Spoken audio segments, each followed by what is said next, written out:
जय हो भोलेनाथ की। 42वां अध्याय हिरण्य यक्ष का वध।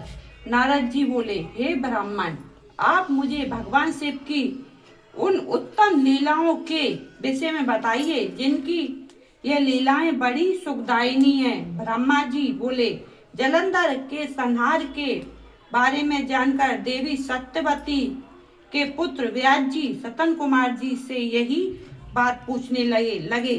तब उनकी उत्सुकता देखकर सतन कुमार जी बोले, हे व्यास जी, अब मैं तुम्हें अंधकासुर नामक दैत्य के शिवगण बन उनकी भक्ति में लीन रहने की कथा सुनाता हूँ। एक समय की बात है, देवती देव भगवान शिव अपनी प्राण वल्लभा देवी पार्वती और अपने प्रिय गणों के साथ कैलाश पर्वत से काशी जा रहे थे। उनका विचार कुछ समय काशी में व्यतीत करने का था, इसलिए उन्होंने अपने वीर गण भैरव को काशी का रक्षक बना दिया और स्वयं सबके साथ सुखपूर्वक निवास करने लगे। एक बार भगवान शिव पार्वती देवी के साथ आनंद पूर्वक विहार करते हुए मंद्राचल नामक पर्वत पर गए। एक दिन शिव पार्वती बैठे आपस में वार्तालाप और विनोद कर रहे थे। तभी देवी पार्वती ने अपने हाथों से भगवान शिव के नेत्र कुछ पल के लिए बंद कर दिए। भगवान शिव के नेत्र बंद होते ही चारों ओर भयानक अंधकार छा गया। उसी समय भगवान शिव के माथे से पसीने की कुछ बूंदें निकली। जैसे ही वे बूंदें धरती पर गिरी, तुरंत एक जटाधारी काला विकराल डरावना राक्षस वहां उत्पन्न हो गया और वह जोर जोर से हंसने लगा। उसकी भयानक आवाज सुनकर देवी पार्वती एकदम चौंक गई। एकाएक उनके सामने यह भयानक जीव कहां से प्रकट हो गया है। तब देवी पार्वती ने भगवान शिव से पूछा, हे स्वामी, ये भयानक पुरुष कौन है? यह सुनकर भगवान शिव मुस्कुराते हुए बोले, हे देवी, यह आपका पुत्र है।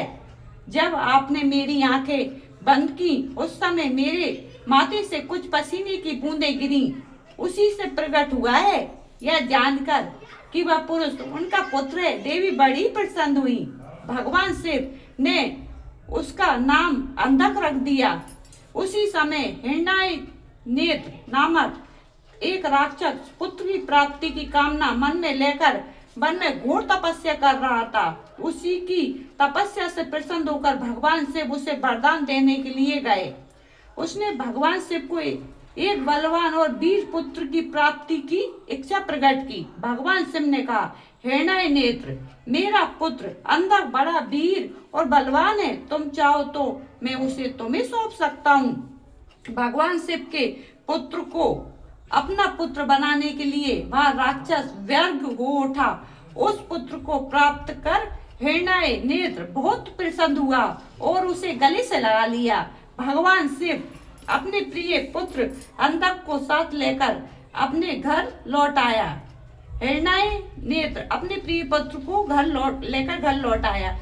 उसको बहुत लाड प्यार से पालने लगा। तत्पश्चात हिरण्य नेत्र ने, जिसे हिरण्य यक्ष भी कहा जाता है, पृथ्वी लोक और पाताल लोक के राजाओं को जीतकर अपने राज में मिला लिया। देवताओं के राजा को हिरण्य यक्ष के आतंक से तीनों लोग कांपने लगे। यहाँ तक कि देवता भी व्याकुल और भयभीत हो गए।